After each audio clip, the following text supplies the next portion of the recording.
I was leading a rescue mission in Iraq when the hospital called. "Your daughter is in critical condition," the nurse said. "Your wife's new husband hurt her." And the detective won't act. His brother is the police chief without knowing who I am. Next morning, military at their door.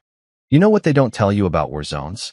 It's not the bullets that'll mess you up, it's the damn phones. Mine was buzzing like an angry hornet against my Kevlar vest while I'm trying to shepherd a terrified kid through an alley that looked like God's own garbage disposal. The dust was so thick you could chew it, and the rotor wash from our birds overhead was turning the whole street into a sandblaster convention. Perfect timing for a phone call, right? The kid couldn't have been more than 8, had his tiny fingers wrapped around mine like I was his personal lifeline to not becoming street pizza. His dark eyes kept darting between the rubble and my face, probably wondering if this giant American with the funny accent was going to get him killed or get him home. I was leaning toward the latter, but hey, the day was young. That's when my sat phone decided to have a cardiac episode against my ribs. Now, let me be crystal clear about something. I don't take calls during extractions. Ever. It's like answering your phone during brain surgery or checking Instagram while your house is on fire. You just don't do it. But something in my gut, that part of me that's pure dad DNA and nothing else, made me hit that green button like it owed me money. Your daughter is in critical condition. Just like that. No hello, no is this a good time, no gentle lead-in. Just a verbal sledgehammer to the solar plexus. The nurse on the other end had this voice, scared but steady, like she'd been practicing this conversation in her head for hours. Her name was Aisha Karim, she said, calling from St. Gabriel Children's Hospital. Even through the static and the sound of my world imploding, I could tell she was the real deal. Your wife's new husband brought her in, Aisha continued, and I swear I could hear her choosing each word like she was defusing a bomb. He claimed she fell. The injuries don't match the story. I called a detective, but he won't act. His brother is the police chief. My head started ringing like I'd been standing too close to an IED. Lily, my baby girl, my ex-wife Julia, who'd apparently traded up to some yahoo named Brent O'Malley while I was playing soldier overseas. And the cherry on top of this garbage sundae, the police chief's brother was Detective Carl Mercer, who apparently thought justice was optional when family was involved. You ever have one of those moments where time splits in half? Half of me was still in that dusty alley, holding on to this scared kid, watching my team move toward the extraction point like we'd done 100 times before. The other half was already on a plane, already in that hospital room, already figuring out which heads needed to roll. It's a weird feeling, being in 2 places at once. Wouldn't recommend it. Listen to me very carefully, I told Nurse Aisha, and my voice came out steadier than I felt. I need you to photograph everything. Every bruise, every mark, every damn thing that doesn't look right. Seal my daughter's clothes in evidence bags. Do it right, chain of custody style. Keep that medical chart locked down tight. Can you do that for me? Already done, she said, and I could have kissed her through the phone. I've been a pediatric nurse for 12 years. I know what abuse looks like. I turned to Sergeant Leo Drake, my second in command, who was giving me that look, the one that said I was about to do something spectacularly stupid and he was going to have to clean up the mess. Leo's good people. Former Detroit cop who joined the Army after his partner got gunned down by some tweaker with more drugs than brain cells. He understands that some lines you don't cross. Drake, you've got point, I said, handing him the tactical lead like I was passing him a live grenade. Execute the extraction protocol. Everyone goes home.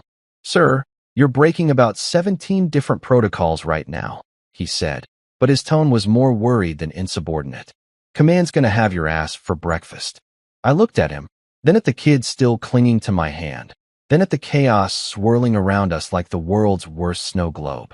Protocol doesn't raise my kid, Sergeant. Protocol doesn't tuck her in at night, or help her with math homework, or scare away the monsters under her bed. And protocol sure as hell doesn't keep some piece of garbage from putting his hands on her. Drake nodded once, sharp, military.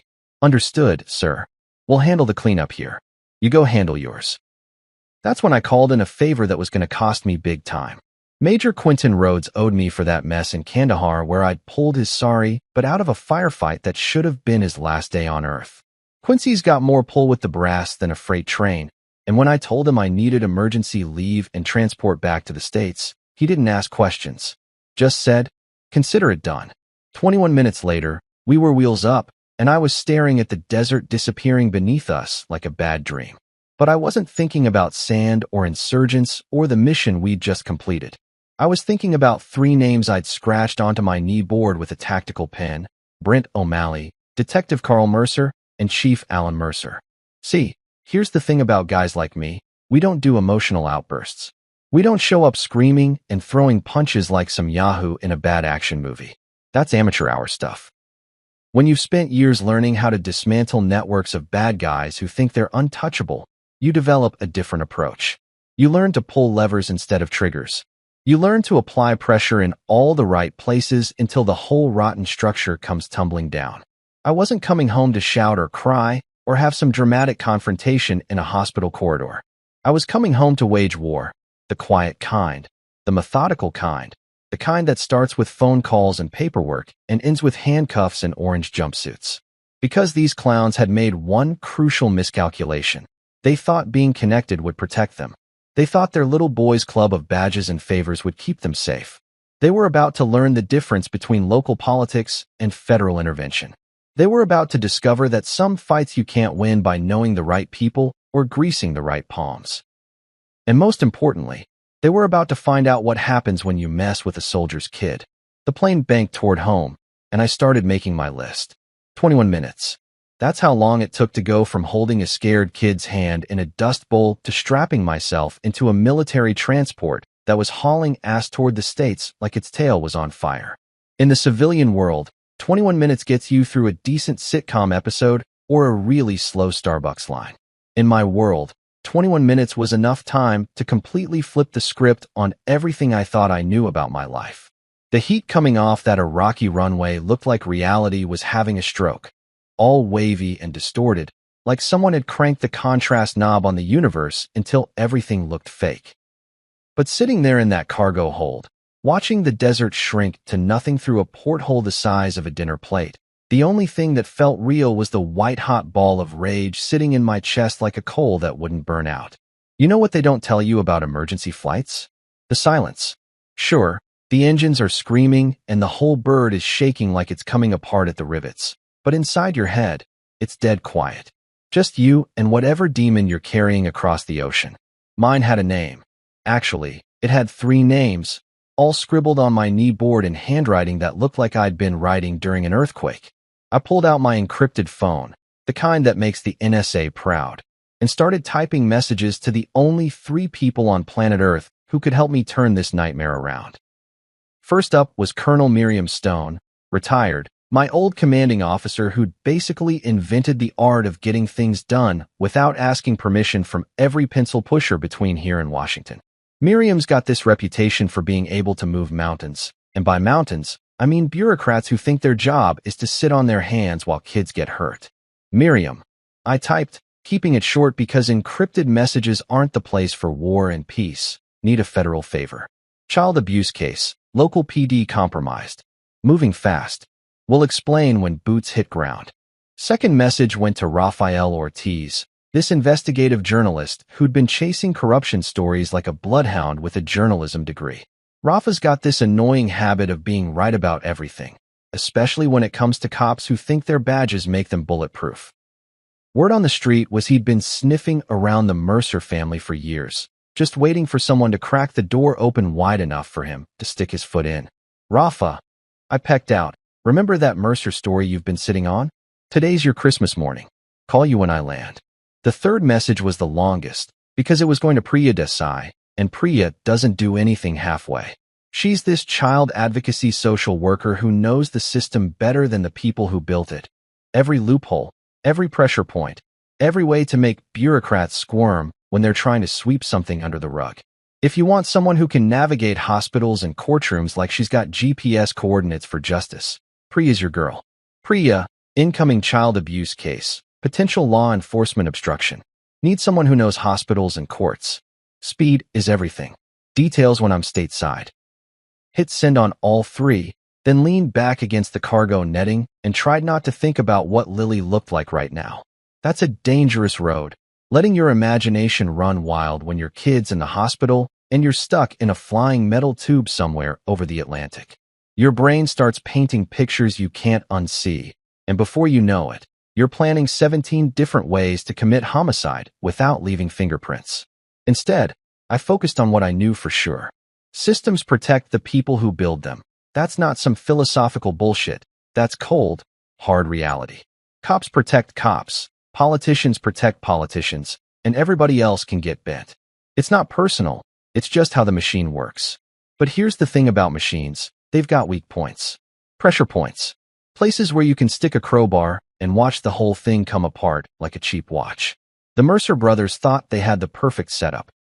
Chief Alan Mercer runs the police department like his own personal kingdom, and Detective Carl Mercer handles anything that might embarrass the family.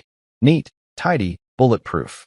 Except they forgot one tiny detail. Federal jurisdiction trumps local politics every single time. You can own every cop in town, but you can't own the FBI. You can control the local newspaper, but you can't control a journalist with national connections. My phone buzzed with responses faster than I expected. Colonel Stone was in. No questions, no hesitation, just a crisp "Roger that." Standing by. Raphael sent back a string of Spanish profanity that roughly translated to "hell yes, let's burn these bastards down," but in much more colorful language. Priya's response was the longest, a detailed breakdown of what she'd need to build an airtight case, complete with contact information for federal agents who specialized in cases involving law enforcement corruption. The plane hit some turbulence, and for a minute I felt like I was back in that dusty alley with mortars dropping too close for comfort. But this wasn't random violence. This was personal. Some jackass with a badge and a family connection had decided my daughter was expendable, that her pain was an acceptable price for his convenience. That was their first mistake. Their second mistake was thinking geography was going to protect them. See, they figured I was safely tucked away in a war zone, playing soldier while they played house with my family. They thought distance meant safety. What they didn't realize was that the same training that made me good at hunting bad guys overseas worked just fine on the home front. The ocean stretched out below us like a challenge. All that water between me and Lily, like someone had drawn a line in the sand and dared me to cross it. But I wasn't some weekend warrior dad who was going to show up and make a scene. I was a professional problem solver, and the Mercer family had just become my next assignment. I closed my eyes and started planning. Not the angry, emotional kind of planning that gets you arrested for assault. The cold, methodical kind that gets results. By the time we touched down, I'd have a federal task force, a journalist with a grudge, and a social worker who knew every judge in the state. The Mercers were about to learn the difference between local influence and federal heat. Wheels down in 6 hours. Game time. You know what hits you first when you walk into a children's hospital? It's not the antiseptic smell or the squeaky clean floors that look like someone attacked them with a fire hose and industrial bleach. It's the silence underneath all the noise, the kind of quiet that comes from kids who are too hurt to cry and parents who've run out of prayers. St. Gabriel Children's Hospital had that silence in spades, hanging in the air like smoke you can't wave away. Nurse Aisha Kareem was waiting for me at the ER doors like she'd been planted there. And let me tell you something. This woman didn't mess around with pleasantries. No, "How was your flight?" Or "Thanks for coming so quickly." Just a sharp nod and eyes that said she'd seen enough bullshit to last 3 lifetimes. She had this way of walking that reminded me of the good sergeants I'd served with. Purposeful, like every step was calculated to get her exactly where she needed to be without wasting a single second. "Room 314, she said, leading me through corridors that were too bright, too white, too clean for the kind of darkness we were dealing with. "I need to warn you before we go in. It's worse than what I described on the phone." Worse. The word hit me like a gut punch, but I kept walking because that's what you do. You put one foot in front of the other until you get where you need to be, even when every instinct is screaming at you to turn around and find the nearest punching bag. The elevator ride lasted about 17 years, with Muzak playing some butchered version of Yesterday that made me want to rip the speakers out with my bare hands. Room 314 was a monument to everything wrong with the world. Too white, too sterile, too full of machines that beeped like electronic heartbeats counting down to something nobody wanted to think about. But none of that mattered once I saw Lily lying in that hospital bed, looking smaller than I remembered, paler than any 8-year-old should ever look. The bruises were what got me first, dark purple fingerprints wrapped around her wrist like some sick piece of jewelry. But it was the marks on her back that made me taste copper and see red around the edges of my vision. You don't get marks like that from falling downstairs or tripping over toys. You get marks like that from someone who enjoys causing pain, someone who gets off on hurting kids who can't fight back. I pulled out my phone and started taking pictures, forcing myself to document every bruise, every mark, every piece of evidence that would nail these bastards to the wall. My hands were steady. Military training kicks in when you need it most.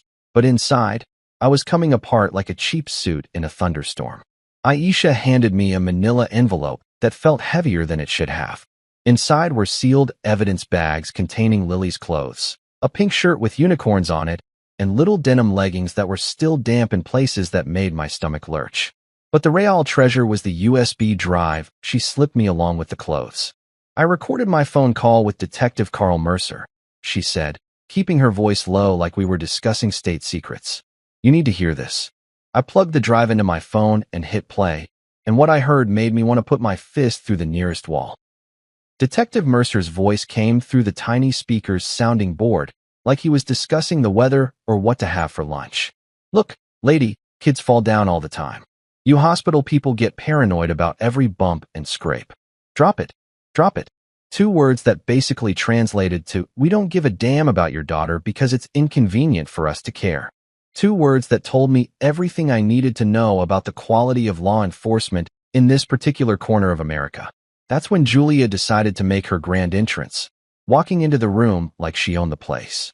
She still had that same perfume, something expensive that probably cost more than most people make in a week, and that same cold smile that used to make me think she was mysterious instead of just empty inside. Now she looked like what she'd always been, a woman who'd trade her own kids' safety for social convenience. We should talk before you do anything stupid, she said, and her tone had that condescending edge that used to make me want to sleep on the couch rather than deal with another argument about money or priorities or why I cared more about other people's kids overseas than my own family.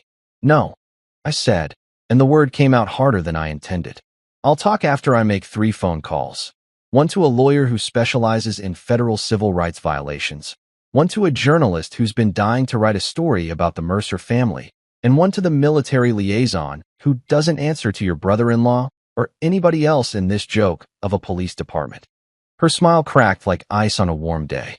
For the first time since I'd known her, Julia looked genuinely worried. See, the thing about people who play games with other people's lives is they get comfortable thinking everyone else is playing by the same rules. They think marriage is about keeping secrets and family is about maintaining appearances and justice is something you can buy with the right connections. But I wasn't the same guy she divorced while I was deployed, the one who used to bend over backwards trying to keep the peace. That guy died somewhere between the phone call in Iraq and the plane ride home. The guy standing in this hospital room had spent years learning how to dismantle networks of people who thought they were untouchable. You don't know who you're messing with, she said, but her voice had lost that confident edge. Now she sounded like what she was, scared. Actually, I said, watching her face change as the implications started sinking in, I think you're the one who doesn't know who you're messing with anymore. See, the guy you married and divorced was trying to save the world one village at a time. The guy you're talking to now is just trying to save his daughter. And that makes me a lot more dangerous than you remember. She turned and walked out without another word, leaving behind nothing but that expensive perfume and the smell of fear. The room felt cleaner without her in it, like someone had opened a window and let the poison air escape. Aisha was watching me with those sharp eyes, probably trying to figure out if I was going to be part of the solution or part of the problem. What happens now? She asked. I looked at my daughter, sleeping in that hospital bed with machines monitoring her breathing, and made a promise that I intended to keep. Now we make some phone calls, I said. And then we watch these bastards learn the difference between local politics and federal justice. Dawn came up over the city like God was having second thoughts about the whole sunrise thing, all gray and reluctant, like it didn't want to shed light on whatever ugliness was about to unfold. I was sitting in Mel's Diner on 5th Street at 0530 hours, nursing coffee that could strip paint and watching the door for Rafael Ortiz. Mel's was one of those places that looked like it had been decorated by someone's grandmother in 1987 and nobody had bothered to update it since. Cracked vinyl booths, fluorescent lights that hummed like angry wasps, and a smell that was part bacon grease, part industrial cleaner, and part broken dreams. Raphael walked in at exactly 0535, and the first thing I noticed was that he looked like he hadn't slept in about 3 days. His hair was doing that thing where it can't decide which direction it wants to grow. His shirt looked like he'd grabbed it off the floor, and he had that slightly manic gleam in his eyes that investigative journalists get when they smell blood in the water. He slid into the booth across from me carrying a leather messenger bag that looked older than both of us combined. "You know," he said, pulling out a flash drive that was smaller than my thumb. "I've been sitting on this story for 8 years, waiting for someone with the balls and the standing to crack it wide open. Turns out all I needed was a pissed-off dad with federal connections and a security clearance." The flash drive looked innocent enough, just a piece of plastic and circuitry that probably cost about $5 at Best Buy. But when Raphael plugged it into his laptop and started clicking through files, I realized I was looking at enough evidence to bury the Mercer family so deep they'd need archaeological equipment to find them. We're talking about sealed complaints that mysteriously disappeared from the system, hospital logs that showed a pattern of suspicious injuries getting written off as accidents, and police reports that had been redacted so heavily they looked like government UFO documents. "Holy shit," I said, scrolling through page after page of what looked like a systematic cover-up spanning nearly a decade. "How the hell did you get all this?" Raphael grinned like a shark who'd just spotted a wounded swimmer. "You'd be amazed how many nurses, social workers, and beat cops have been keeping their own copies of reports, just in case someone ever came along who could actually do something with them. Turns out half the department knows the Mercer brothers are dirty. They just needed someone with enough juice to make it stick." One file in particular caught my attention, a case from 3 years ago involving a 6-year-old girl who'd been brought to St. Gabriel's with injuries that the attending physician had described as consistent with systematic abuse. The detective assigned to the case? Carl Mercer. The final disposition? Case closed due to insufficient evidence, despite the fact that the medical examiner's report was more damning than a DNA test at a paternity hearing. "You are the missing piece," Raphael said, tapping the screen with a finger that had ink stains under the nail. "You're the father with military standing, federal connections, and a daughter who was victimized by the same system that's been protecting these clowns for years. You can tear the lid off this thing in a way that nobody else could." From Mel's, I drove straight to a federal annex building downtown that looked like it had been designed by someone who thought intimidating bureaucracy was an architectural style. All concrete and glass and security checkpoints that made you feel like you were entering a minimum security prison. But inside that building was Colonel Miriam Stone, and when I walked into her temporary office, I felt like I was back in the Army for the first time since my discharge. Miriam looked exactly like what Central Casting would order if they needed someone to play a retired military officer who could still kick ass and take names. Gray hair pulled back in a regulation bun, uniform that looked like it had been pressed with a steam iron and a prayer, and eyes that could see through bullshit from about 3 counties away. She was sitting across from Special Agent Dana Cho, who had the kind of quiet intensity that made you think she probably spent her weekends reading case files for fun. "Agent Cho is with the Federal Task Force on Crimes Against Children," Miriam said without bothering with small talk. "She specializes in cases involving law enforcement obstruction and official misconduct. I thought you two should meet." Agent Cho looked like she could have been anyone's suburban mom. Medium height, brown hair, the kind of face that would blend into a crowd at a soccer game. But when she started talking about child exploitation cases and corruption patterns, her voice had this surgical precision that made me think she probably knew more about the dark side of human nature than most people learn in a lifetime. "I've reviewed the preliminary materials your journalist friend provided," she said, opening a manila folder that was thicker than a phone book. "What you've stumbled onto here isn't just a case of local corruption. It's a systematic pattern of official misconduct that falls under federal jurisdiction. Civil rights violations, obstruction of justice, conspiracy to deny due process. We're talking about RICO predicate offenses." I handed over everything I had: the photos of Lily's injuries, the sealed evidence bags with her clothes, the audio recording of Detective Mercer telling Nurse Aisha to drop it, and my sworn statement detailing everything that had happened from the phone call in Iraq to the confrontation with Julia in the hospital room. Agent Cho listened like she was taking inventory of a crime scene, asking sharp questions that cut right to the heart of what mattered. "This is bigger than one man hurting one child," she said finally, closing the folder with a sound like a coffin lid slamming shut. "What you've given us is the spine of a federal case that's going to bring down a network of corruption that's been operating with impunity for years. You just gave us the missing witness with the standing to make it all stick." She opened a drawer in the conference table and pulled out a digital recorder that looked like it belonged in a spy movie. "We move now," she said, hitting the record button, "before they have time to destroy evidence or coordinate their stories or disappear into the bureaucratic maze they've been hiding behind." The recorder's red light started blinking, and I realized we'd just crossed the point of no return. This wasn't about revenge anymore. It was about justice. And justice, as it turns out, has its own timeline that doesn't give a damn about anyone's convenience or connections or family ties. "State your name for the record," Agent Cho said, and I smiled for the first time since that phone call in Iraq. Time to burn it all down. You know what's beautiful about federal coordination? It's like watching a Swiss watch made of badges and warrants. Every piece moving in perfect synchronization, every timing calculated down to the second. By late afternoon, Agent Cho had assembled what looked like the cast of a really expensive action movie. CID investigators who specialized in military-connected cases, HHSOIG agents who knew how to follow money trails through bureaucratic mazes, federal marshals who looked like they bench-pressed small cars for fun, and military police who understood that sometimes justice requires a little extra muscle. The coordination meeting happened in a conference room that smelled like bad coffee and good intentions. Agent Cho stood at the head of a table covered with maps, photographs, and arrest warrants that had more signatures on them than a high school yearbook. She moved through the operational plan like a conductor leading an orchestra, making sure every agency knew their part in what was about to become the Mercer family's worst Tuesday morning in recorded history. "We do not go to the local station," she emphasized, tapping the map with a laser pointer that probably cost more than my monthly combat pay.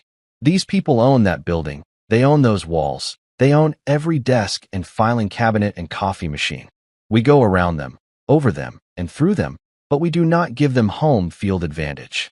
The plan was elegantly simple, which is usually the sign of someone who knows what they're doing. 2 simultaneous operations: Brent O'Malley's suburban castle and Chief Alan Mercer's McMansion on the other side of town. No phone calls, no warnings, no courtesy notifications to give these clowns time to lawyer up or coordinate their stories. Just a dark tide of federal authority rolling up to their front doors at exactly 0607 hours, because apparently Agent Cho believed in the psychological impact of getting people out of bed before their brains were fully operational. I spent the night in a hotel room that looked like it had been decorated by someone who thought generic business traveler was a legitimate design philosophy. Beige walls, beige carpet, beige bedspread that probably came with a certificate of mediocrity. But I wasn't there to critique interior design. I was there to stare at the ceiling and think about Lily sleeping in that hospital bed, hooked up to machines that beeped like electronic lullabies counting down the hours until justice finally showed up to the party. Sleep was pretty much a non-starter. Every time I closed my eyes, I saw those finger-shaped bruises around Lily's wrist, heard Detective Mercer's bored voice telling a nurse to drop it, smelled Julia's expensive perfume mixed with the antiseptic air of a children's hospital. So I did what soldiers do when sleep won't come. I cleaned my gear, checked my phone for updates, and mentally rehearsed everything that could go wrong with tomorrow's operation. At 0530, I was dressed and caffeinated and sitting in the parking lot of a Dunkin' Donuts that looked like it was staffed entirely by people who'd given up on life before their second cup of coffee. Agent Cho pulled up in a black SUV that screamed federal government, so loudly it might as well have had sirens and flashing lights. She was wearing tactical gear that looked like it had been personally fitted by someone who understood that looking professional while kicking down doors was an art form. "Ready?" she asked, and I nodded because what else do you say when someone's about to serve justice on a silver platter with a side of handcuffs? The drive to Brent's neighborhood was like traveling through the American dream as marketed by a realtor with a cocaine habit. Perfect lawns, perfect driveways, perfect mailboxes lined up like soldiers in suburbia's army of conformity. The kind of place where domestic violence hides behind manicured hedges and child abuse gets covered up by homeowners association fees. Brent O'Malley lived on Maple Street, because of course he did. His house was one of those cookie-cutter colonials that looked like it had been ordered from a catalog called Generic White Guy Success. Two-car garage, circular driveway, security system stickers on the windows that probably cost more than most people's cars. The kind of place that screamed, "I've got nothing to hide," so loudly that you knew the owner definitely had something to hide. At exactly 0607, the federal cavalry arrived like the wrath of God with better legal documentation. No sirens, no flashing lights, no dramatic Hollywood nonsense. Just a convoy of dark vehicles that rolled onto Maple Street like they owned the place. Which, legally speaking, they kind of did. I watched from Agent Cho's SUV as two plainclothes agents approached the front door while uniformed officers took positions at the corners of the house. These weren't local cops who might have drinking buddies in common with the target. These were federal professionals who understood that corruption investigations require people who can't be bought, intimidated, or sweet-talked into looking the other way. The door opened, and Brent O'Malley stepped out looking like a man who'd just realized his luck had finally run out. He tried the usual suburban white guy bluster. "What's this about? Do you know who I'm married to? I'm calling my lawyer," but it died pretty fast when they showed him the warrant and started reading him his rights. Inside the house, the search team moved like they'd done this dance 100 times before. They found Brent's phone, which probably contained enough text messages to incriminate half the city government. They found a small leather bag hidden in the bedroom closet that matched Lily's description of the special bag her stepfather used when he wanted to teach lessons. They found bank records that showed payments to Detective Carl Mercer going back 3 years. But the real prize was Brent himself, standing in his driveway in handcuffs, finally understanding that his connection to the police chief wasn't going to save him from federal charges that carried sentences measured in decades rather than months. Across town, a second team was serving Chief Alan Mercer with his own wake-up call. The chief came out of his house in a t-shirt and bare feet, his jaw clenched tight enough to crack teeth, finally getting a taste of what it felt like to be on the wrong end of a badge.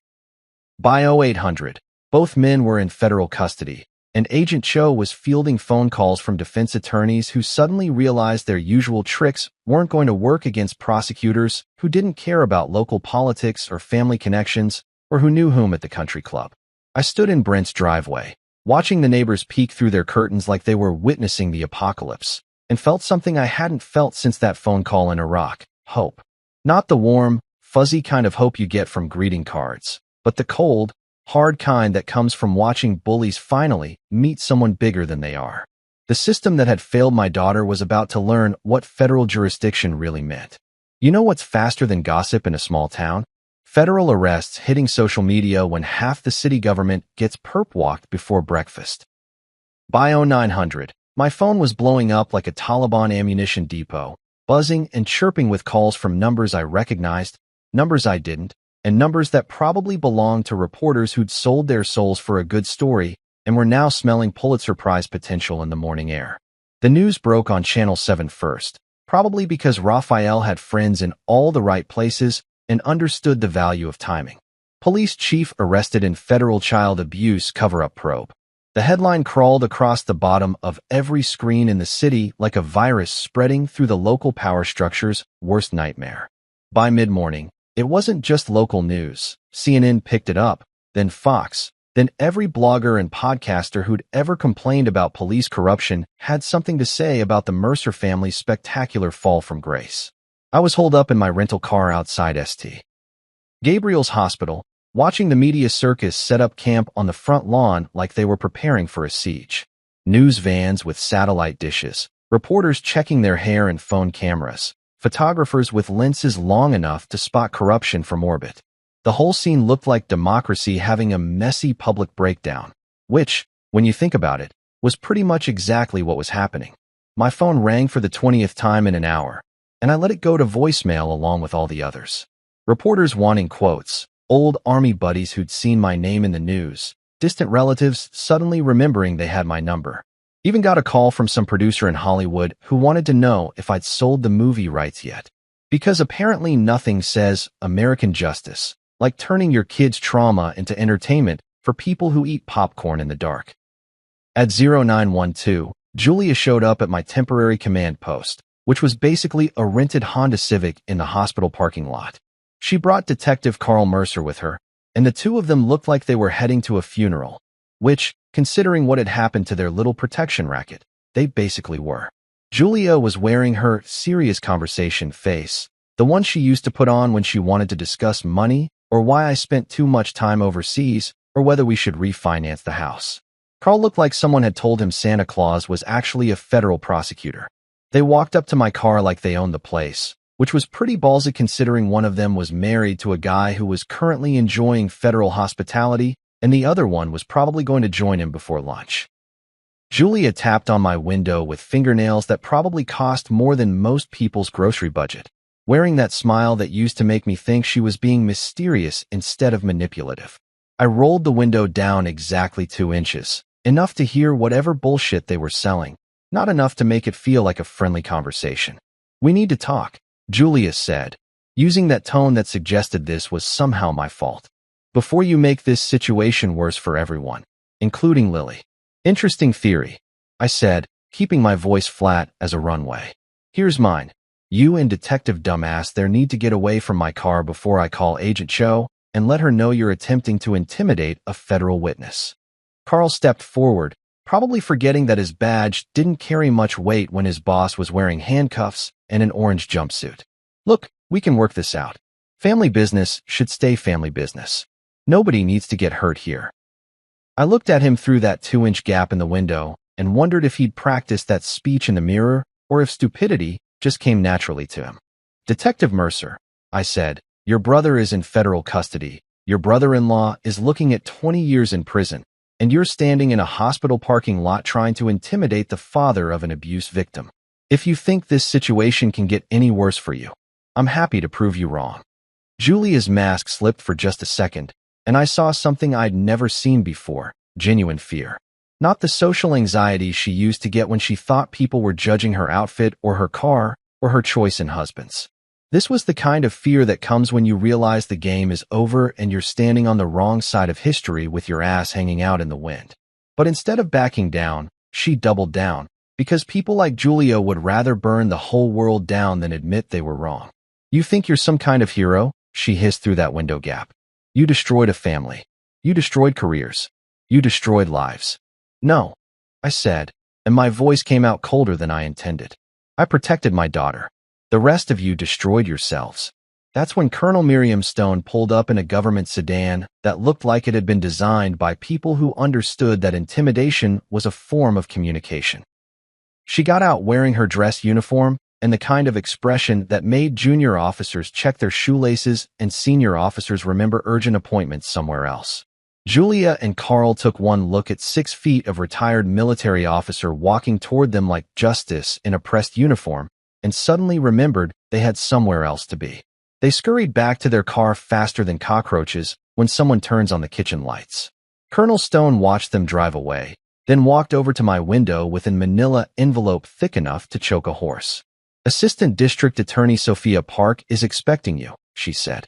"She's got bank transfers, text messages, and a timeline that puts your ex-wife and her husband exactly where your daughter said they were when the abuse happened." Meanwhile, across town, Major Rhodes and Agent Cho were holding a joint press briefing that was getting more coverage than a presidential election.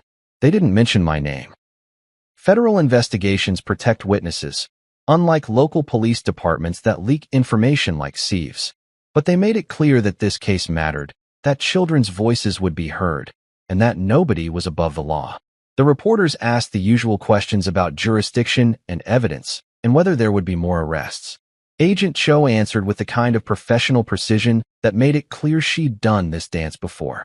But when some jackass from the back row asked whether this was just federal overreach targeting local law enforcement, her expression went arctic.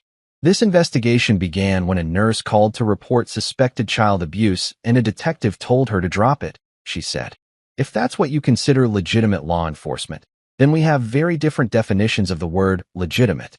By noon, The story had legs and was running marathons across every news platform in America. The Mercer family's protection racket was front-page news, and suddenly everyone who'd ever been told to drop it by local police was finding their voice. My phone buzzed with a text from Raphael. "Check your email. We're just getting started." I smiled for the first time all day. Sometimes justice needs a little help going viral. You know what's funny about courtrooms? They're designed to look like justice actually lives there. All that polished wood and fancy carpet and marble that probably cost more than most people's houses. Like someone figured if you made the room impressive enough, truth would feel obligated to show up for the party. The federal courthouse downtown had all the bells and whistles. High ceilings that made every whisper echo like a confession. Windows that let in just enough light to make everyone look either angelic or guilty, depending on where they sat. And that particular smell that courtrooms have. Part furniture polish, part fear, part the lingering ghosts of every lie that had ever been told under oath. 2 days after the arrests, the place was packed tighter than a subway car during rush hour. The Mercers' friends from City Hall had claimed the back benches like they were at a high school football game. All of them wearing their "this is a terrible misunderstanding" faces while secretly calculating how much distance they needed to put between themselves and the sinking ship. You could practically hear the sound of loyalty evaporating in real time. I was sitting in the third row, right behind Assistant District Attorney Sophia Park, who looked like she'd been born to stand in front of juries and explain why bad people deserved bad things to happen to them. Sophia had this way of organizing evidence that reminded me of watching a Master Sergeant field strip a rifle. Every piece had its place, every movement was efficient, and when she was done, you had something that could definitely do some damage. Judge Althea Monroe took the bench at exactly 0900, and let me tell you something about Judge Monroe. She had the kind of presence that made everyone in the room sit up straighter and remember their manners. 20 years on the federal bench. 15 years before that as a prosecutor who specialized in cases involving children, and a reputation for being tougher than overcooked steak when it came to people who hurt kids. If you were a defendant in her courtroom, you'd better come correct or go home disappointed. Ada Park stood up and started laying out the case like she was building a house. Foundation first, then walls, then a roof that would keep all the evidence nice and dry. She began with Nurse Aisha's photographs, blown up on a screen that made those finger-shaped bruises around Lily's wrist look like they'd been painted with purple ink. The courtroom went dead quiet, the kind of silence that happens when people realize they're looking at something that's going to give them nightmares. "Ladies and gentlemen of the jury," Park said, her voice carrying across the courtroom like it owned the place. This case began when a pediatric nurse saw injuries that didn't match the story she was told. It continued when she called the police and was told to drop it. And it ends today, with you deciding whether a badge gives someone the right to ignore a child's pain. She moved through the evidence like a conductor leading an orchestra, each piece building on the last. The sealed evidence bags containing Lily's clothes, still tagged and photographed according to chain of custody procedures that would make a forensics textbook proud. My sworn statement, delivered via video link because apparently my security clearance made me too valuable to risk in an open courtroom. The audio recording of Detective Carl Mercer telling Nurse Aisha to drop it when she called about a suspected child abuse case. But the real showstopper was Raphael's work. 8 years of investigative journalism condensed into a timeline that looked like a roadmap to hell. Hospital admissions that had been mysteriously misfiled. Police reports that had been buried deeper than Jimmy Hoffa. Complaints that had disappeared into the bureaucratic equivalent of a black hole. Every case had the same pattern. Suspicious injuries, concerned medical professionals, and Detective Carl Mercer making sure nothing ever went anywhere. The courtroom erupted in gasps and muttered conversations when Park displayed the bank records showing payments from Brent O'Malley to Detective Mercer going back 3 years. Not huge amounts, a few hundred here, a few hundred there, but consistent enough to establish a pattern that any jury member with half a brain could recognize as what it was. Payments for services rendered. Then came the text messages, and that's when things got really ugly.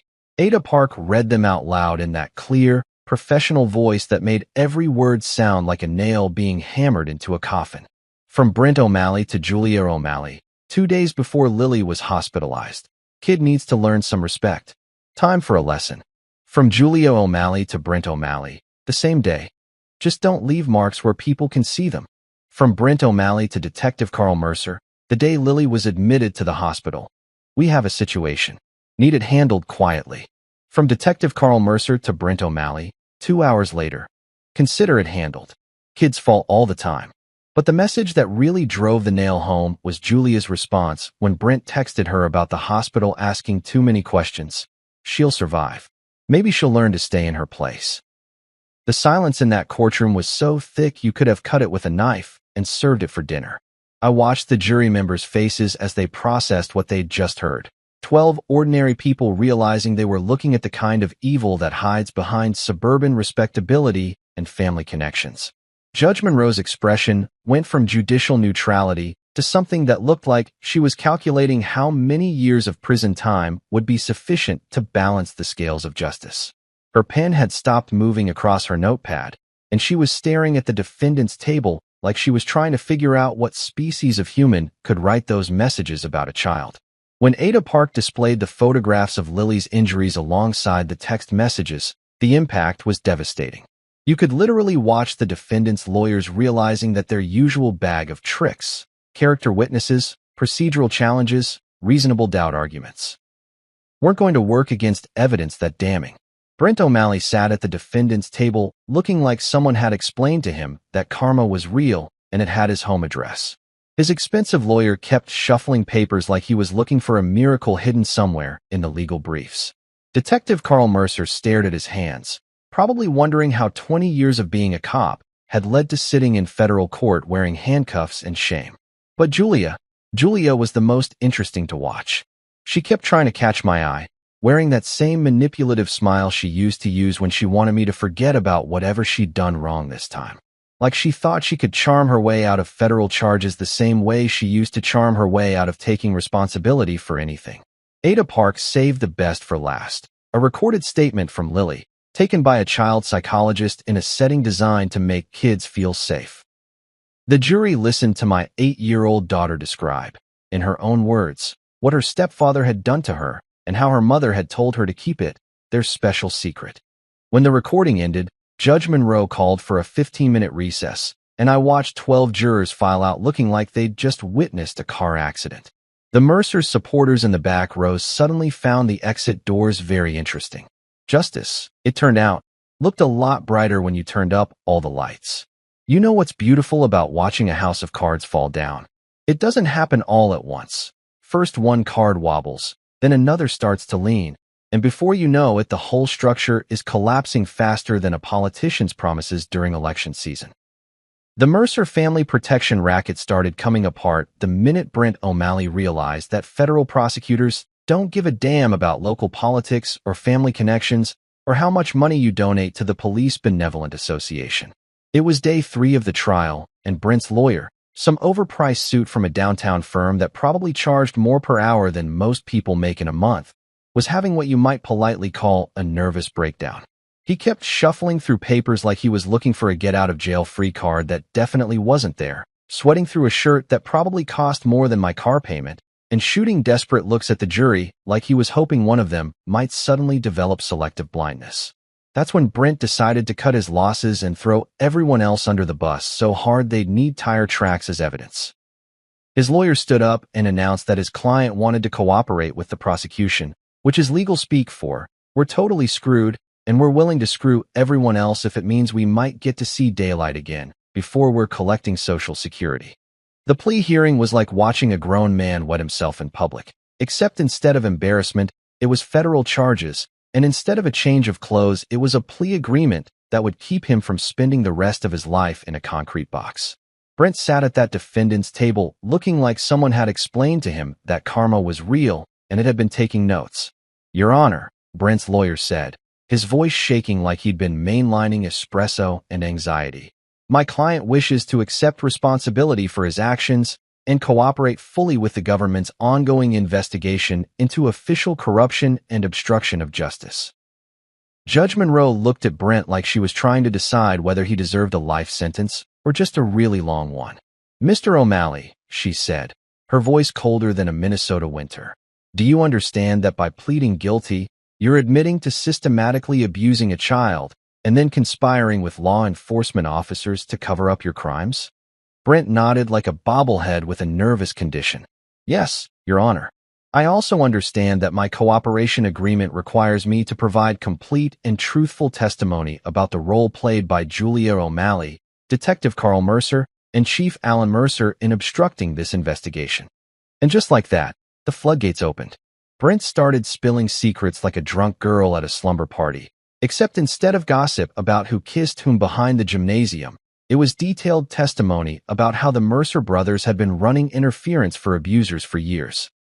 He told the court about cash payments, about phone calls telling him not to worry because Carl has it handled, about Julia coaching him on what to say if anyone asked questions about Lily's injuries. The best part, and by best, I mean the part that made me want to reach across that courtroom and shake his hand before punching him in the face, was when he described how the system worked. Concerned citizens would call the police about suspicious injuries or strange behavior from kids in the neighborhood.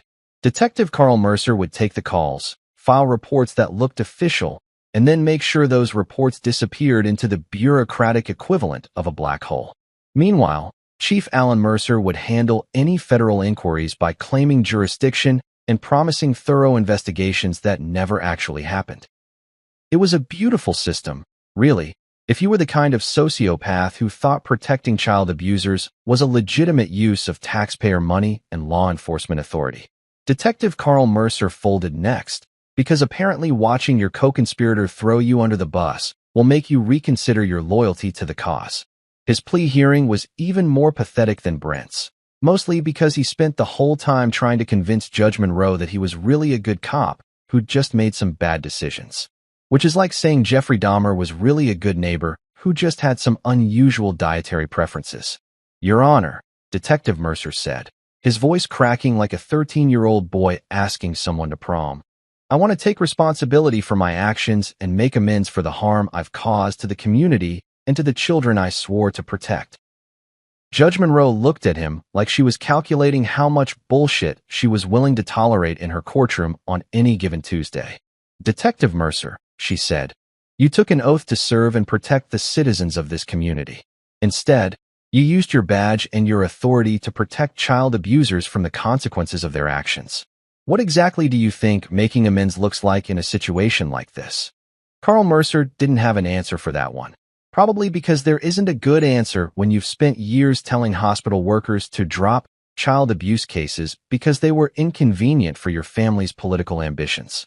But the real show was Chief Alan Mercer, who tried to maintain his dignity right up until Internal Affairs played a recording of him coaching another officer on how to route reports to archive status without actually investigating them.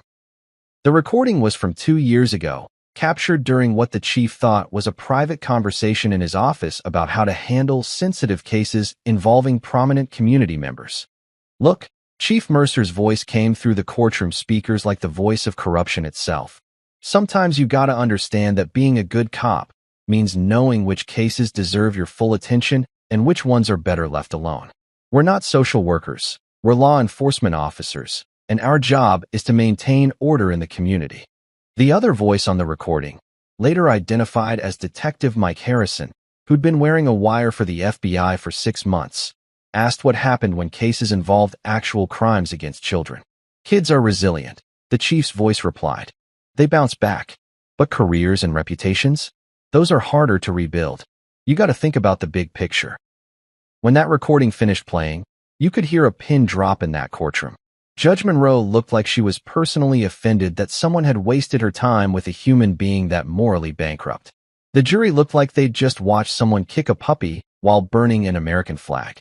Chief Mercer's lawyer made a valiant effort to claim the recording was taken out of context. But it's pretty hard to provide context that makes kids are resilient sound reasonable when you're talking about ignoring child abuse cases. The final piece of the puzzle was Priya Desai's testimony about Lily's trauma responses and recovery. Priya took the stand wearing her professional social worker face and explained, in terms that even the dumbest jury member could understand, exactly what systematic abuse does to a child's developing brain and why the injuries Lily sustained were absolutely not consistent with accidental falls. Children who suffer abuse at the hands of trusted adults develop complex trauma responses, Priya explained, her voice steady as a surgeon's hands. They learned to minimize their pain, to accept responsibility for their abuse, and to believe that asking for help will only make things worse. When the adults who are supposed to protect them, parents, step-parents, police officers, instead conspire to silence them, the psychological damage can be devastating and long-lasting. She also testified about why Nurse Aisha's actions were so crucial. When medical professionals recognize abuse and take appropriate action to document and report it, they send a powerful message to the child. Your pain matters, your safety matters, and there are adults in the world who will fight for you. Judge Monroe nodded along like Priya was explaining basic mathematics to kindergartners. When the defense tried to cross-examine her, Priya delivered responses that were so professional and devastating that the lawyers basically gave up and sat down. By the end of the day, the entire conspiracy had collapsed like a house built on quicksand. 3 guilty pleas, 1 cooperation agreement, and enough evidence to bury the whole Mercer organization so deep they'd need archaeological equipment to find it. Justice was starting to look pretty good in federal court. You know what's funny about justice? It doesn't sound like trumpets or feel like a Hollywood moment when it finally shows up. It sounds like a gavel hitting wood and feels like exhaling air you didn't realize you'd been holding for months. Sentencing day came faster than anyone expected, probably because Judge Monroe had seen enough evidence to convict half the city government and wasn't in the mood to let this circus drag on any longer than necessary. The federal courthouse was packed again, but this time the energy was different. Instead of the nervous anticipation of a trial, there was this sense of inevitability hanging in the air like smoke from a house fire that was finally burning itself out. The Mercers' friends from City Hall were notably absent. Nothing kills political loyalty faster than federal convictions and the prospect of guilt by association. The back rows were filled with reporters, victim advocates, and people who'd been waiting years to see the Mercer protection racket get what was coming to it. I was sitting in the same third-row seat I'd occupied during the trial, wearing my dress uniform because sometimes you need to look like justice when justice is being served. Colonel Stone was beside me, also in uniform, representing the military's interest in seeing one of their own get a fair shake from the civilian justice system. Behind us sat Rafael Ortiz, probably calculating which journalism awards he was going to win for his coverage of the case, and Priya Desai, who looked like she was personally invested in seeing every child abuser in the city get what they deserved. Judge Monroe took the bench at exactly 0900, and the first thing you noticed was her expression, the kind of cold professionalism that judges get when they're about to hand down sentences that will ruin lives. She'd spent 3 weeks listening to evidence about systematic child abuse and official corruption, and you could tell from her body language that she was done being polite about it. The defendants will rise, she said, and watching 4 adults stand up to hear their fates was like watching dominoes line up for the last time before they all fell down. Brent O'Malley was first, because apparently the court system believes in starting with the person who actually put his hands on my daughter, his lawyer. The same overpriced suit who'd been sweating through his shirts for the past month, stood beside him looking like he was attending his own funeral. Brent had lost about 20 pounds since his arrest, and his expensive haircut couldn't hide the fact that federal custody doesn't come with a personal stylist. Mr. O'Malley, Judge Monroe said, consulting her notes like she was reading a grocery list instead of destroying a man's life. You have pleaded guilty to multiple counts of felony child abuse, conspiracy to obstruct justice, and witness tampering. The court has reviewed your cooperation agreement with the government, your statements of remorse, and the letters of support from your former employers and community members. She paused, and I swear you could hear everyone in the courtroom holding their breath. However, she continued, and that word hung in the air like a sword waiting to drop. This court must also consider the systematic nature of your abuse, the vulnerability of your victim, and the fact that you used your relationship with law enforcement to ensure that your crimes would go unpunished. The pre-sentence investigation reveals a pattern of escalating violence that might have continued indefinitely without the intervention of federal authorities. The sentence came down like a hammer: 15 years federal prison, 5 years supervised release, mandatory registration as a sex offender, and a permanent restraining order preventing any contact with Lily until she reached the age of 18. The courtroom erupted in whispers and scattered applause that Judge Monroe quickly gavelled to silence. Brent's legs gave out, and his lawyer had to hold him up while the marshals prepared to escort him back to his cell. He tried to turn around and look at me, probably hoping for some sign of forgiveness or mercy, but I was busy studying my fingernails and thinking about how 15 years wasn't nearly long enough. Detective Carl Mercer was next, and watching a 20-year veteran of law enforcement get sentenced for corruption was like watching a master class in how not to be a cop. Carl had tried to clean himself up for sentencing. Fresh haircut, pressed uniform. The whole, "I'm really sorry, and I've learned my lesson" performance that defense lawyers probably teach in Bullshit 101. Detective Mercer, Judge Monroe said, and her voice had taken on this tone that suggested she was personally offended by having to sentence a police officer. You took an oath to serve and protect the citizens of this community.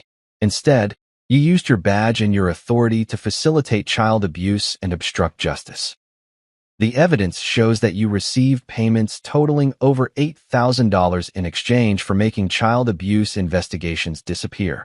The sentence was brutal: 12 years federal prison, 3 years supervised release, forfeiture of all pension benefits, and a permanent ban from any law enforcement employment. Carl's wife started crying in the gallery, but Judge Monroe wasn't in the mood for sympathy. The court notes that your actions didn't just harm individual children, she continued. You undermined public trust in law enforcement and betrayed every honest police officer who risks their life to protect the innocent. That betrayal of public trust is an aggravating factor that this court cannot ignore.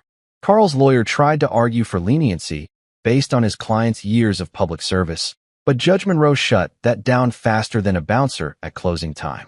20 years of law enforcement experience makes Detective Mercer's crimes worse, not better, she said. He knew exactly what he was doing. He knew it was wrong, and he did it anyway because he thought his badge would protect him from the consequences. But the real show was Chief Alan Mercer, who'd maintained his arrogant attitude right up until the moment he realized that federal judges don't care about local politics or family connections or how many charity golf tournaments you've sponsored. The chief walked to the defendant's table like he was heading to his own execution, which, metaphorically speaking, he pretty much was. Chief Mercer, Judge Monroe said, and now her voice had taken on the tone of someone who was about to make an example out of somebody. You held the highest law enforcement position in this city. You were entrusted with protecting the most vulnerable members of our community. Instead, you turned the police department into a criminal enterprise designed to protect child abusers from prosecution. The evidence against the chief was overwhelming. Recorded conversations about hiding evidence, bank records showing payments to offshore accounts, and testimony from half a dozen officers who'd been ordered to make cases disappear. The RICO enhancements meant he was looking at federal conspiracy charges that carried sentences measured in decades, not years. The court finds that you operated a pattern and practice of corruption that meets the federal definition of racketeering, Judge Monroe continued. You used your position as chief of police to obstruct justice, intimidate witnesses, and facilitate the systematic abuse of children. This court has rarely encountered such a complete abandonment of public trust. The sentence was devastating: 25 years federal prison, 10 years supervised release, forfeiture of all assets connected to his criminal enterprise, and permanent disbarment from any public employment. The chief's face went white as paper, and for the first time since his arrest, he looked like he finally understood that his connections couldn't save him from federal consequences. But Julia was the one I'd been waiting to see get her comeuppance.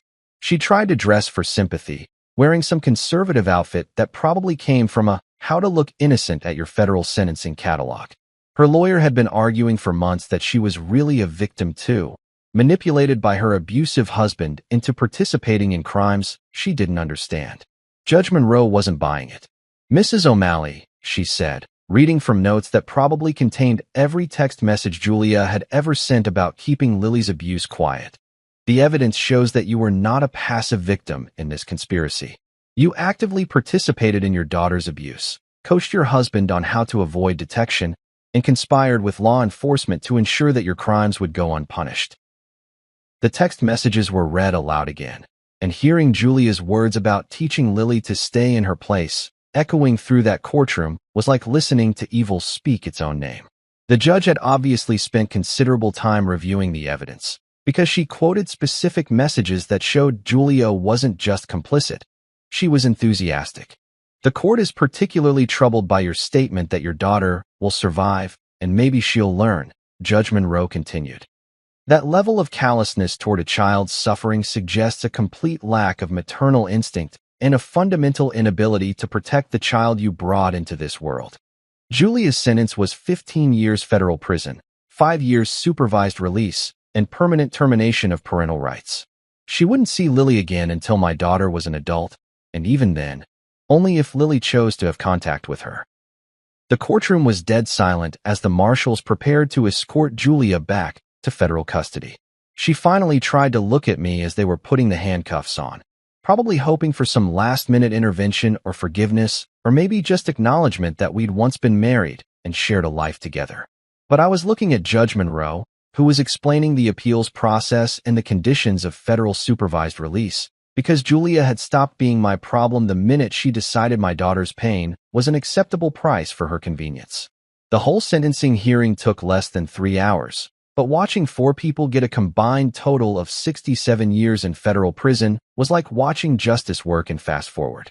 The Mercer family name, which had been a source of political power in this city for 2 generations, was now permanently associated with child abuse and corruption. The police department they'd controlled was being investigated by federal authorities who didn't care about local traditions or family legacies. Outside the courthouse, the media circus was waiting with their cameras and microphones and questions designed to get sound bites for the evening news. They wanted to know how I felt about the sentences, whether I thought justice had been served, what I planned to do next. I walked past them without saying a word, because this wasn't about making statements or getting my 15 minutes of fame.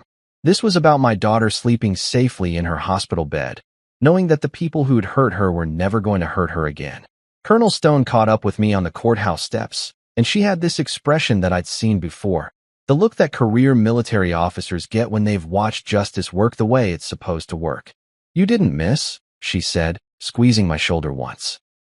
For the first time since that phone call in Iraq, I finally felt like I could breathe. The war was over, and we'd won. You know what real quiet sounds like? It's not the absence of noise. That's just silence. And silence can be filled with all kinds of hidden tension and unspoken fears. Real quiet is when the dangerous noise stops, when the machines that were beeping warnings finally settle into steady rhythms, when your phone isn't buzzing with calls from reporters or lawyers or federal agents who need one more statement for their files. Real quiet is the sound of safety, and for the first time in months, that's what filled the house I'd rented 6 blocks from St. Gabriel's Hospital. It wasn't much to look at, a 3-bedroom ranch house that probably hadn't been updated since the Carter administration, with carpet that had seen better decades and kitchen appliances that looked like they'd been installed when disco was still a legitimate form of music. But it had something that mattered more than granite countertops or stainless steel refrigerators. It had a security system that would make Fort Knox jealous, deadbolts that could stop a determined rhinoceros, and most importantly, it was a place where Lily could sleep without wondering if someone was going to hurt her. The morning after sentencing, I was up at 0530 out of habit, making tea in a kitchen that smelled like fresh paint and new beginnings instead of hospital antiseptic and other people's bad decisions. The local newspaper was spread across the kitchen table, featuring a front-page story about the Mercer convictions that Raphael had written with the kind of satisfaction that investigative journalists get when they finally nail the story they've been chasing for years. The headline read, "Federal Sentences End Decades of Corruption," and the subhead was even better, "For Convicted in Child Abuse Cover-Up Conspiracy." But the best part was the editorial that ran alongside Raphael's story, written by someone who'd obviously been paying attention to what this case really meant. For too long, it read, "Our community allowed a culture of silence to protect the powerful at the expense of the powerless." The federal convictions handed down yesterday represent more than justice for one family. They represent a reckoning with a system that prioritized political convenience over children's safety. That's when I heard the sound that had become my new favorite noise in the world. Lily's feet shuffling down the hallway, moving at the speed of a kid who's just waking up and isn't entirely sure she wants to be awake yet. She appeared in the kitchen doorway wearing pajamas with unicorns on them, her hair sticking up in directions that defied physics, and cheeks that had finally started to look less gray and more like the healthy pink they used to be before the world tried to break her. "Morning, kiddo," I said, and she patted over to lean against me the way kids do when they need to recharge their batteries by absorbing some parental energy. She smelled like baby shampoo and clean sheets, and that particular scent that kids have when they finally stopped being afraid all the time. "Dad," she said, her voice still scratchy from sleep, "you came fast." It was the same thing she'd said that first day in the hospital, and hearing it again hit me like a punch to the solar plexus. Because it wasn't just about the phone call in Iraq or the emergency flight home or the federal investigation that had turned her abusers into convicted felons. It was about every promise I'd ever made to her, every time I told her that Daddy would always come when she needed him, every moment when she'd wondered if the people who were supposed to protect her were actually going to show up when it mattered. "I will always come fast," I told her, and this time I knew it was true in a way it hadn't been before. Not because I'd proven it once, but because I'd learned the difference between being a dad who cared and being a dad who was willing to wage war against anyone who threatened his kid. She looked up at me with those serious eyes that 8-year-olds get when they're trying to process things that are too big for their brain to fully understand. "Are the bad people really gone?" she asked. Now, here's the thing about talking to kids who've been through trauma.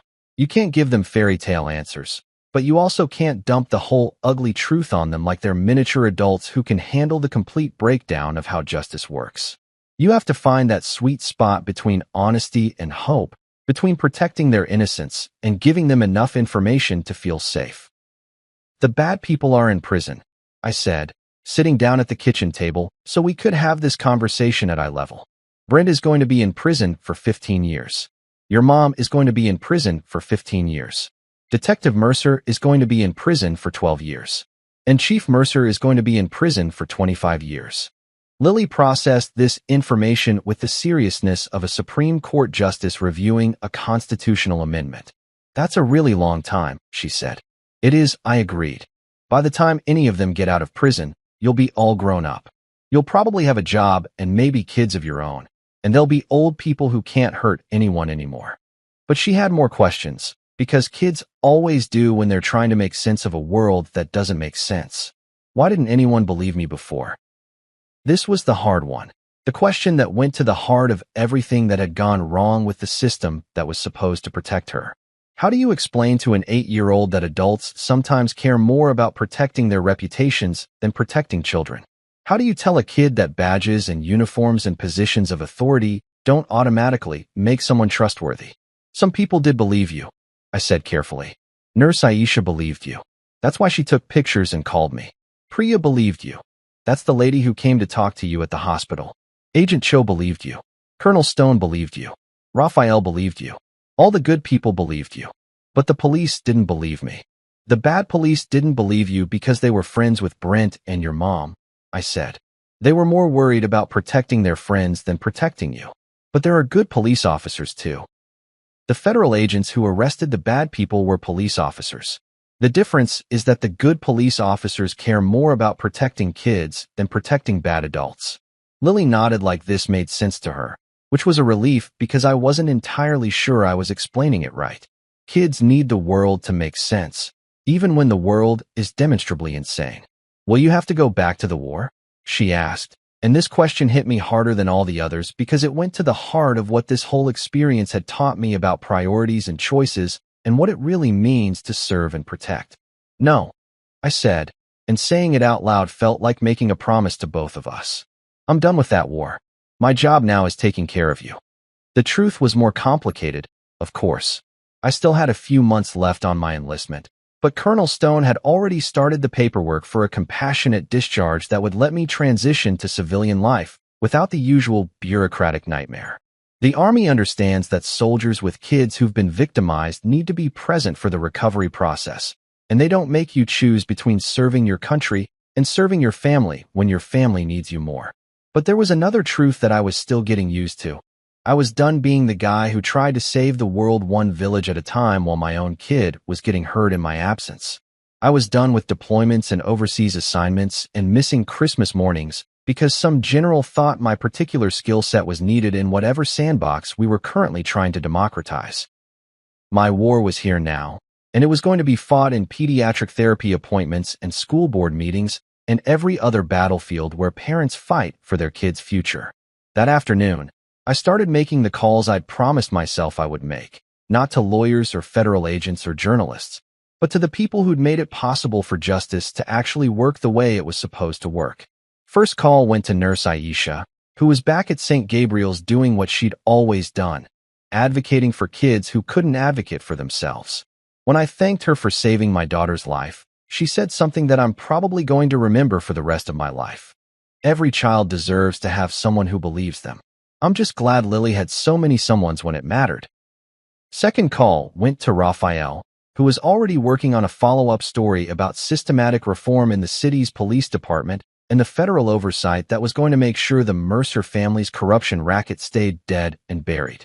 He told me that 3 other families had already come forward with similar stories, and the FBI was opening investigations into every case that Detective Carl Mercer had ever touched. Third call went to Priya, who'd become Lily's court-appointed advocate and was helping me navigate the world of pediatric trauma therapy and educational support services and all the other systems that exist to help kids recover from things that should never have happened to them in the first place. She told me that Lily was showing remarkable resilience for a child who'd been through systematic abuse, and that having a parent who was willing to fight for her was the most important factor in her recovery. Fourth call went to Agent Cho, who was still working cases involving official corruption and child exploitation, probably because she understood that the Mercer family was just one example of a problem that existed in communities all across America. She told me that the precedent set by Lily's case was already being used to investigate similar corruption in other jurisdictions, and that federal prosecutors were taking a much more aggressive approach to cases involving law enforcement obstruction of child abuse investigations. Fifth call went to Major Rhodes, who was processing my discharge paperwork and helping me transition from active duty to civilian life with all the benefits and support services that veterans are supposed to receive but don't always get. He told me that my service record would reflect the federal cooperation that had led to multiple convictions, and that the Army was proud to have soldiers who understood that duty sometimes means protecting your family instead of serving overseas. Sixth and final call went to Colonel Stone, who'd become something between a mentor and a guardian angel during the whole federal investigation. She told me something that I'm still processing. You didn't just save your daughter. You probably saved dozens of other kids who would have been victimized by that system if it had been allowed to continue operating. That night, after dinner and homework and the kind of normal evening routine that used to seem boring but now felt like a miracle, I sat by Lily's bed while she drifted off to sleep.